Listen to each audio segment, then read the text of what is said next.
Hello friends, आपका स्वागत है हमारे चैनल ग्लैंस करने पर। फ्रेंड्स, मैं निशु। आज हम पढ़ेंगे आर के PYQ previous year question paper, जिसमें हम पढ़ रहे हैं पॉलिटी को। पॉलिटी का सेक्शन हमारा प्री का कंप्लीट हो चुका है। अब हम पढ़ेंगे मेंस को। अगर आपको इसकी PDF परचेज करनी है तो डिस्क्रिप्शन बॉक्स में व्हाट्सअप नंबर दिया हुआ है, उस पर आप मैसेज करके PDF को परचेज कर सकते हैं। आइए स्टार्ट करते हैं। क्वेश्चन नंबर फर्स्ट है, भाग 9 ने किस क्षेत्र की स्थानीय स्वशासन की इकाइयों को संवैधानिक आधार प्रदान करने के लिए लाया गया था? तो ये आपका शहरी क्षेत्र को जो है स्थानीय स्वशासन की बात की गई है इसमें भाग 9 में। और ये भाग 9 किसके द्वारा लाया गया? तो 74वें संविधान संशोधन 1992 के द्वारा जो है इसको स्थापित किया गया है शहरी क्षेत्र में स्थानीय स्वशासन को। और ये लागू कब से होता है? तो 1993 से ये लागू होता है।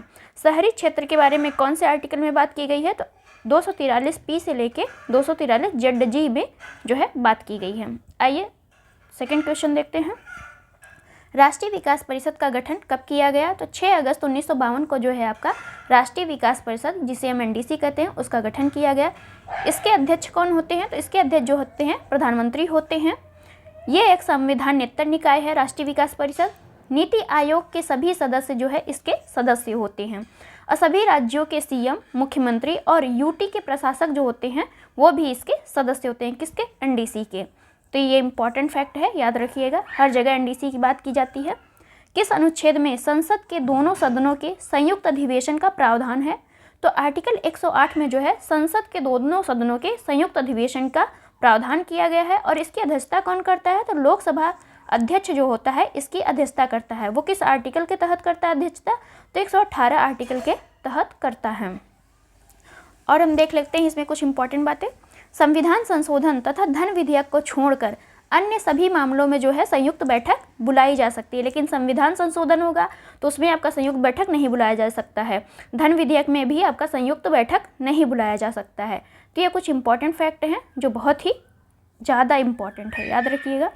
अगला क्वेश्चन है हमारा, किस अनुसूची में 3 अनुसूचियों का प्रावधान है? तो 7वीं अनुसूची में जो है 3 अनुसूचियों का प्रावधान है, जो कौन कौन सी हैं?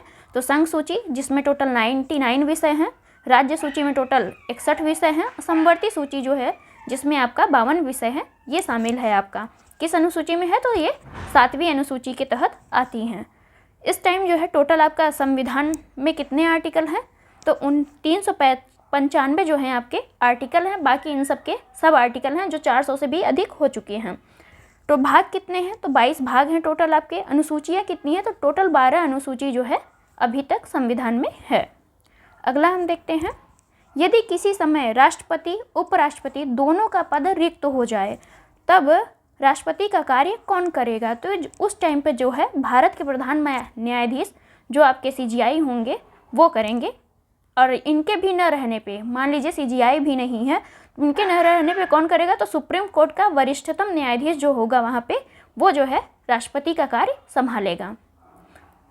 अगला हम देखेंगे इसी में, आर्टिकल 300 के अनुसार भारत की सरकार का कानूनी नाम क्या है? तो आर्टिकल जो है 300 के अनुसार जो है भारत सरकार का कानूनी नाम क्या है?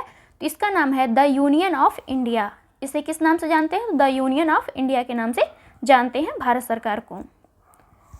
कौन सा अनुच्छेद भारत के राष्ट्रपति द्वारा वित्त आयोग की नियुक्ति के लिए लाया गया है या है? तो ये है आपका आर्टिकल 280 में जो है वित्त आयोग के गठन की बात की गई है। और हर 5वें वर्ष जो है आपका वित्त आयोग का गठन किया जाएगा। इसका कार्यकाल कितना होगा वित्त आयोग का? तो राष्ट्रपति के आदेश के तहत होता है। इसकी नियुक्ति कौन करता है? इसके सदस्यों की, वित्त आयोग के सदस्यों और अध्यक्ष की नियुक्ति कौन करता है? तो राष्ट्रपति करता है। टोटल कितने इसमें सदस्य होते हैं? तो 4 सदस्य होते हैं प्लस आपका एक अध्यक्ष होता है। किसमें? वित्त आयोग में, याद रखिएगा। इसके दायित्व क्या होते हैं वित्त आयोग के? तो सबसे फर्स्टली दायित्व जो होगा इसका कि संघ और राज्यों की वित्तीय स्थितियों का मूल्यांकन करना, प्लस उनके बीच जो है करों का बंटवारा करना, यानी पैसे का बंटवारा करना कि किसको कितना दिया जाएगा। प्रथम वित्त आयोग का गठन कब किया गया था? तो 1951 में जो है प्रथम वित्त आयोग का गठन किया गया था। इसके अध्यक्ष कौन थे? प्रथम वित्त आयोग के अध्यक्ष तो KC नियोगी थे, जो बहुत इंपॉर्टेंट है, पूछे गए हैं। 15वें वित्त आयोग का गठन किसके नेतृत्व में किया गया है? तो ये हैं आपके NK सिंह। इस टाइम आपके यही जो है वित्त आयोग के अध्यक्ष भी हैं। और इसका कार्यकाल क्या है वित्त आयोग 15वें वित्त आयोग का? तो 2021-22 से लेकर 2025-26 तक का 15वां वित्त आयोग गठन किया गया है इस अवधि तक के लिए। अगला हम देखते हैं, भारत की संसद को कानून निर्माण की शक्ति प्राप्त है। तो भारत की संसद जो है किस विषय पे जो है कानून निर्माण कर सकती है, तो देखते हैं भारत का संघ, इसमें जो भी है तो कौन कानून बनाएगा, संसद बनाएगी। भारत का प्रदेश या उप प्रदेश जिसे हम डोमिनियन कहते हैं, विश्व में कहीं भी रहने वाली भारतीय नागरिक एवं उनकी संपत्ति पर कौन कानून बनाता है, तो संसद बनाती है। तो ये जो है संसद को कानून निर्माण करने की शक्ति है इन सभी विषयों पर। अगला हम देखेंगे, एक तरफ है आपका न्यूनतम आयु अर्हता और दूसरी तरफ है पद, कि कौन से पद के लिए कितनी आयु चाहिए होती है। 21 वर्ष अगर आपका है तो वो आप पंचायत सदस्य बन सकते हैं। 25 वर्ष की आयु हो चुकी है आपकी तो राज्य विधानसभा का सदस्य बन सकते हैं। 30 वर्ष अगर आयु है तो आप राज्य विधान परिषद के सदस्य बन सकते हैं। अगर 35 ईयर है तो आप भारत के राष्ट्रपति भी बन सकते हैं। तो ये जो है राष्ट्रपति की आयु कितनी होनी चाहिए, तो 35 से कम नहीं होनी चाहिए। यही ऐसे ही हमें पंचायत के लिए कितना आयु चाहिए, तो 21 वर्ष चाहिए। केंद्र की कार्यपालिका शक्ति निहित है, किसमें निहित है, तो राष्ट्रपति में निहित है। किस आर्टिकल के तहत निहित है, तो ये आपके आर्टिकल 53 है। भाग 5 में जो है संघ की बात की गई है और अनुच्छेद 52 से लेकर 78 में संघ की बात की गई है। अगला हम देखेंगे 2017 का मेंस है। भाग 16 जो है किससे संबंधित है, तो कुछ वर्गों के लिए विशेष उपवन से संबंधित है भाग 16। प्रशासनिक अधिकरण किससे संबंधित है, तो भाग 14A से संबंधित है। संघ और राज्यों के अधीन सेवाएं किस भाग में है, तो भाग 14 में है। वित्त, संपत्ति, संविदाएं और वाद किस भाग में है, तो ये भाग 12 में है।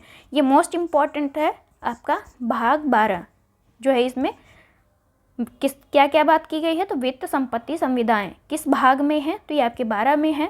संघ और राज्य के अधीन जो सेवाएं होती हैं, अखिल भारतीय सेवाएं, वो किस में है, तो भाग 14 में है।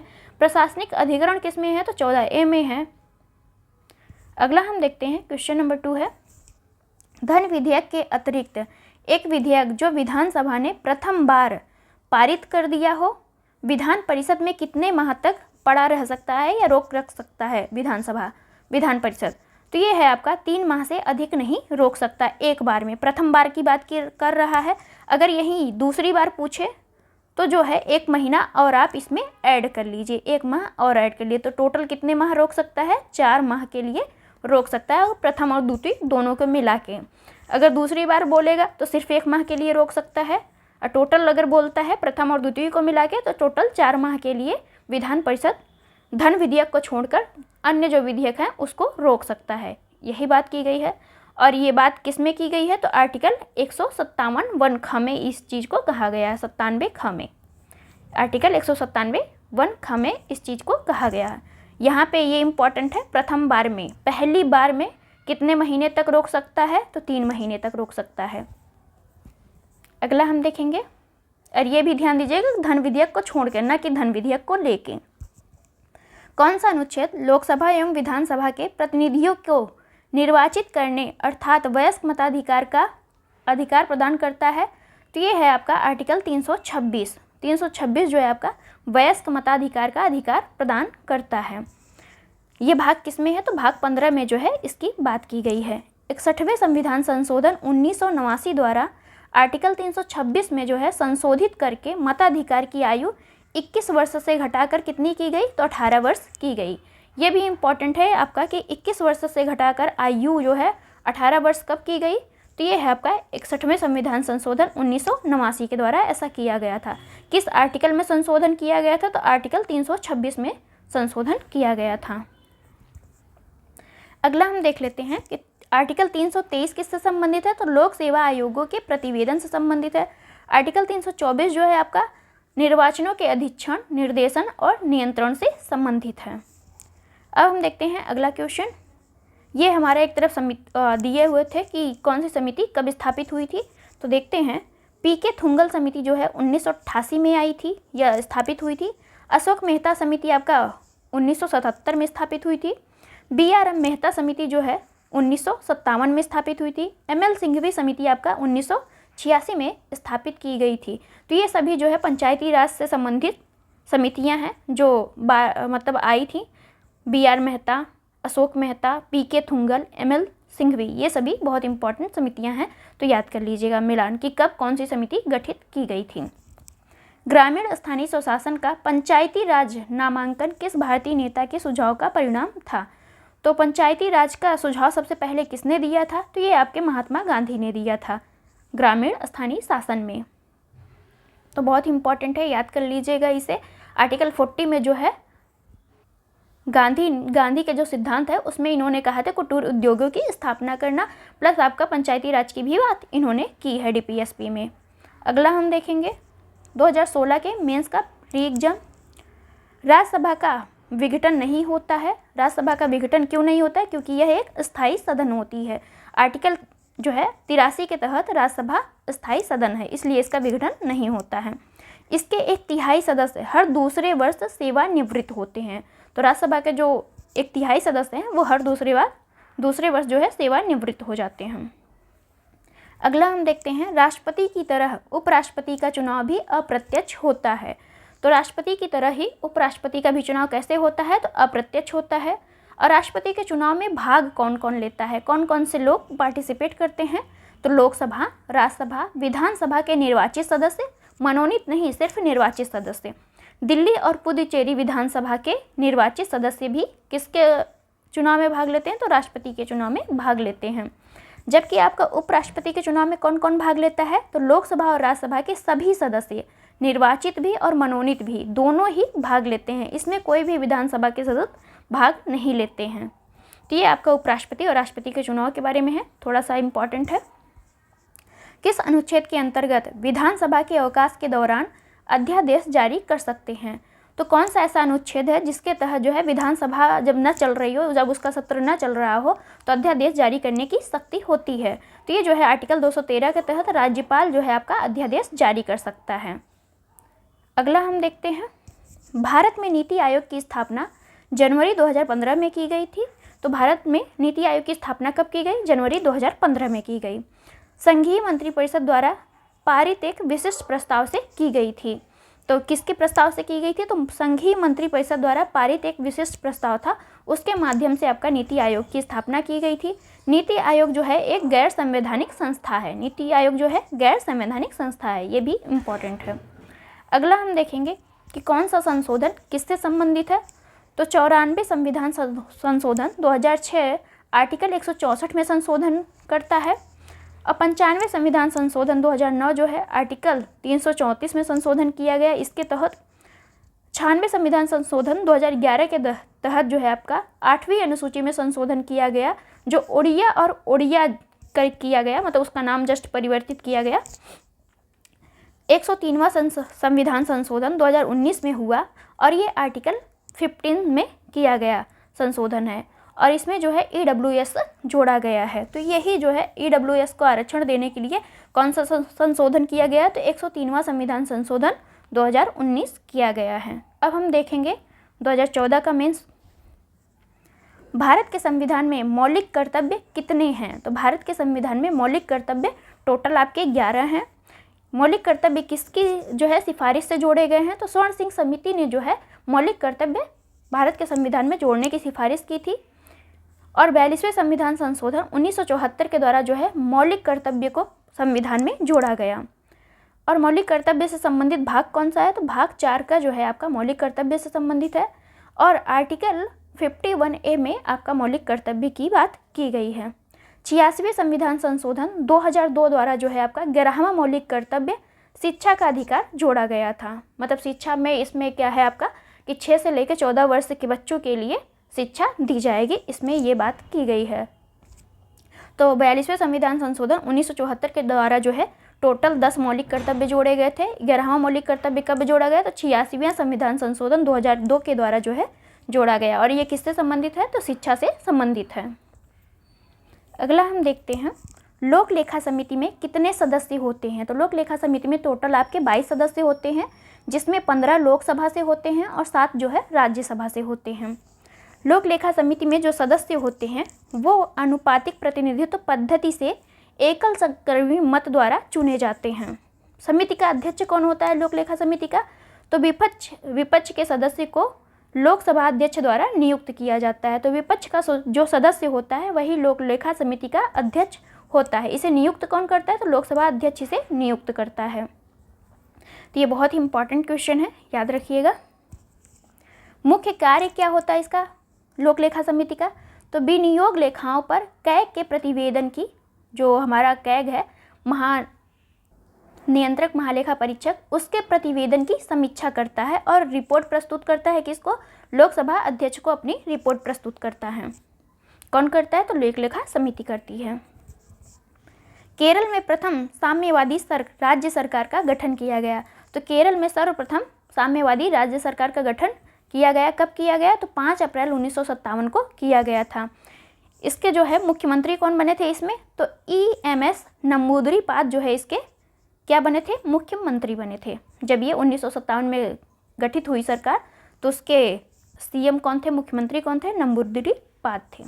अगला हम देखेंगे, नियंत्रक एवं महालेखक परीक्षक की टीका टिप्पणी पर उचित कार्यवाही करने की अंतिम जिम्मेदारी किसकी है? तो ये है संसद की।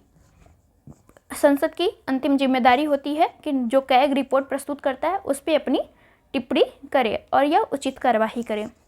आर्टिकल 148 में जो है कैग की बात की गई है। तो कैग की किस में बात की गई है? आर्टिकल 148 में की गई है।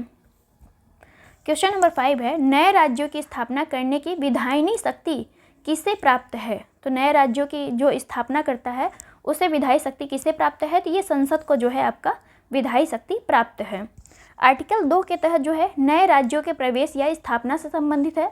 जो भारत से बाहर राज्य हैं उनका अगर भारत में मिलाया जा रहा है उनको, तो वो किस आर्टिकल के तहत आता है? तो ये आपका आर्टिकल 2 के तहत आता है। और आर्टिकल 3 के तहत जो है भारत में ही जो राज्य हैं उनको छोटा बड़ा नाम परिवर्तित करना, उनकी सीमाएं परिवर्तित करना, ये सब किस में आता है? तो ये आपका आर्टिकल 3 में आता है। ये दोनों में बेसिक डिफरेंस है, याद रखिएगा। आर्टिकल 2 के तहत जो है भारत के बाहर जो भी राज्य मिलाए जाएंगे वो किस में आएंगे? तो आर्टिकल 2 में आएंगे। अगला हम देखेंगे क्वेश्चन नंबर 6। राज्यसभा को कितने दिनों के अंदर किसी धन विधेयक पर अपनी संस्तुति देनी होती है? तो 14 दिन के अंदर जो है राज्यसभा को अपनी संस्तुति देनी होती है धन विधेयक पर। अगला हम देखते हैं, यदि किसी लोकसभा की कुल 42 सीटें हैं तो उसे राज्य में अनुसूचित जातियों के लिए स्थान आरक्षित करने होंगे। कितने स्थान वह अनुसूचित जातियों के लिए आरक्षित करेगा? तो ये जो है आपका टोटल 7 सीट जो है उसके लिए आरक्षित की जाएंगी। अगला हम देखेंगे, कौन एक राज्य की आकस्मिक निधि की स्थापना के लिए उत्तरदायी है? तो जो राज्य की आकस्मिक निधि की स्थापना कौन करता है? तो किसी राज्य का विधानमंडल, जो उस राज्य का विधानमंडल होगा वही जो है आकस्मिक निधि की स्थापना करेगा। किस आर्टिकल के तहत करेगा? तो आर्टिकल 267(2) के द्वारा जो है आकस्मिक निधि की स्थापना की जाएगी। किसी राज्य लोक सेवा आयोग के कार्यों को किस एक के अनुमोदन से संघ लोक सेवा आयोग को सौंपा जा सकता है? तो किसी राज्य लोक सेवा आयोग के जो कार्य होंगे अगर कौन अनुमोदन कर दे कि संघ लोक सेवा आयोग उसके कार्य को ले ले, तो ये जो है आपका राष्ट्रपति अगर अनुमोदन करता है तो ये कार्य किसको मिल जाएगा? संघ लोक सेवा आयोग को मिल जाएगा। इसी में हम देखते हैं कि आर्टिकल 315 में जो है संघ के लिए संघ लोक सेवा आयोग प्लस राज्यों के लिए जो है राज्य लोक सेवा आयोग की बात की गई है। तो किस आर्टिकल में जो है संघ के लिए संघ लोक सेवा आयोग, राज्य के लिए राज्य लोक सेवा आयोग की बात की गई है? आर्टिकल 315 में की गई है। 2 या 2 से अधिक राज्य चाहे तो संसद विधि द्वारा जो है संयुक्त लोक सेवा आयोग का प्रावधान कर सकती है। तो अगर 2 और ऐसा किस तरह से किया जाएगा? तो ऐसा विधानमंडल के एक संकल्प के द्वारा ही किया जाएगा। अगर संसद चाहे, मतलब अगर विधानमंडल 2 राज्य चाहें तो उनके विधानमंडल जो है संयुक्त रूप से एक संकल्प पारित करें कि हमें जो है एक संयुक्त लोक सेवा आयोग चाहिए, तो उस पर जो है संसद आपके उसके लिए एक आयोग बना देगी। अगला हम देखेंगे, किसी राज्य के राज्यपाल के अनुरोध पर तथा राष्ट्रपति की पूर्व अनुमति से संघ लोक सेवा आयोग उस राज्य के लिए भी कार्य कर सकता है। तो किसी राज्य का राज्यपाल अगर अनुरोध करे राष्ट्रपति की पूर्व अनुमति से अनुरोध करता है तो संघ लोक सेवा आयोग जो है उस राज्य के लिए भी कार्य कर सकता है। अगला हम देखते हैं, भारत के महान्यायवादी तो भारत के महान्यायवादी से संबंधित कौन सा आर्टिकल है? तो आर्टिकल 76 में भारत के महान्यायवादी की बात की गई है। वह भारत के राष्ट्रपति द्वारा नियुक्त किया जाता है। तो महान्यायवादी जो है किसके द्वारा नियुक्त किया जाता है? राष्ट्रपति के द्वारा। इसकी योग्यता क्या होती है? तो जो सर्वोच्च न्यायालय के न्यायाधीश की होती है वही योग्यता महान्यायवादी के लिए भी लागू होती है। यह भारत सरकार का प्रथम विधि अधिकारी होता है महान्यायवादी। राष्ट्रपति के प्रसाद पर्यंत जो है पद को धारण करता है। तो ये कुछ इंपॉर्टेंट बातें हैं महान्यायवादी के बारे में, इसे तैयार कर लीजिएगा। अब हम देखेंगे 2013 का मेंस। कौन भारतीय गणतंत्र का प्रमुख है? तो भारतीय गणतंत्र का प्रमुख कौन है? तो ये आपका राष्ट्रपति है। आर्टिकल 52 में जो कहा गया है कि भारत का एक राष्ट्रपति होगा। आर्टिकल 53 में ये कहा गया है कि कार्यपालिका की शक्ति किसमें निहित होगी? तो राष्ट्रपति में निहित होगा। और राष्ट्रपति जो है राज्य का अध्यक्ष होगा, यानी भारत का जो भी अध्यक्ष होगा वो कौन होगा? राष्ट्रपति होगा।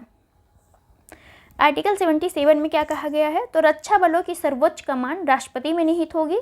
तो रक्षा बलों की सर्वोच्च कमान किस में निहित होगी? राष्ट्रपति में। उसका प्रयोग जो है, उसका प्रयोग कानून द्वारा विनियमित होता है।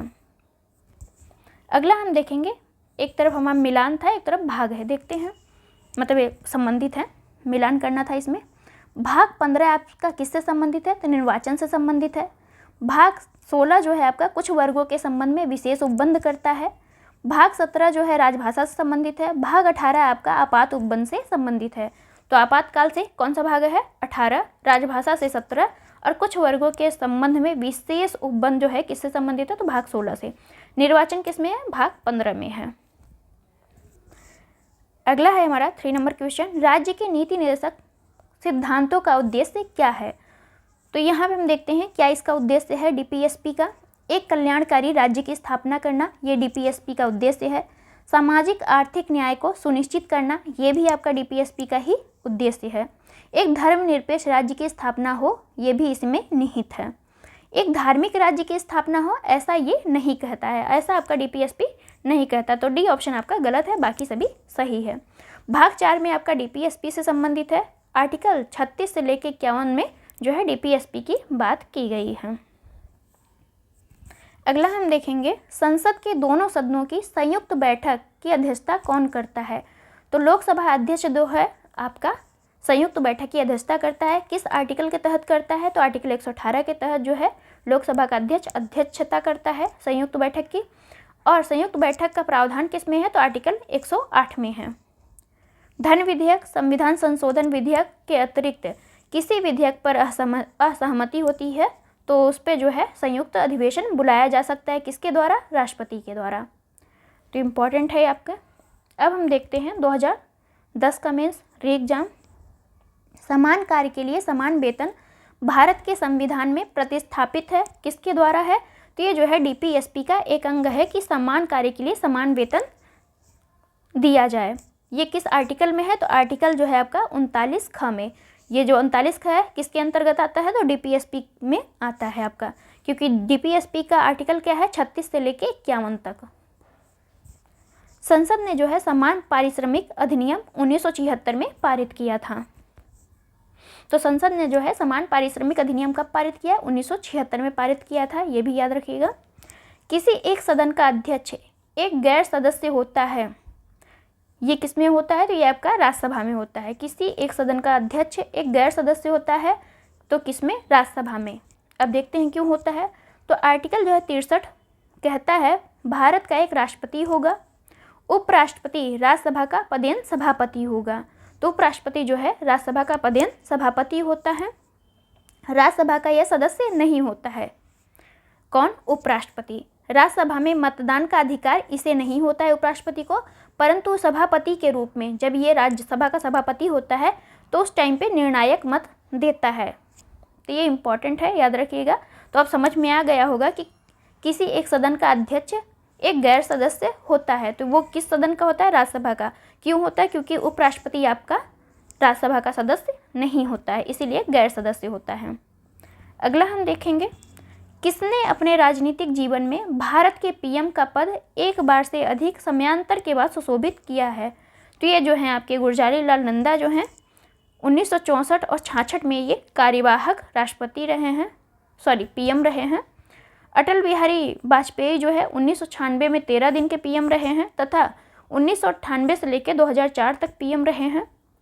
इंदिरा गांधी कब पीएम रही हैं? तो इंदिरा गांधी आपका 1966 से लेकर 77 तक पीएम रही हैं, प्लस 1980 से लेकर 1984 में भी ये पीएम रही हैं। तो ये आपका इम्पॉर्टेंट है, याद रखिएगा। इन सब के कार्यकाल बहुत ही ज़्यादा महत्वपूर्ण है। मुख्यमंत्री में हम कुछ बातें जान लेते हैं कि मुख्यमंत्री के लिए क्या क्या चीज़ें हैं। जैसे राज्यपाल द्वारा औपचारिक नियुक्ति पाता है, कौन पाता है? तो मुख्यमंत्री। राज्यपाल जो है मुख्यमंत्री की नियुक्ति करता है। विधानसभा में बहुमत दल के सदस्यों द्वारा ही मुख्यमंत्री चुना जाता है।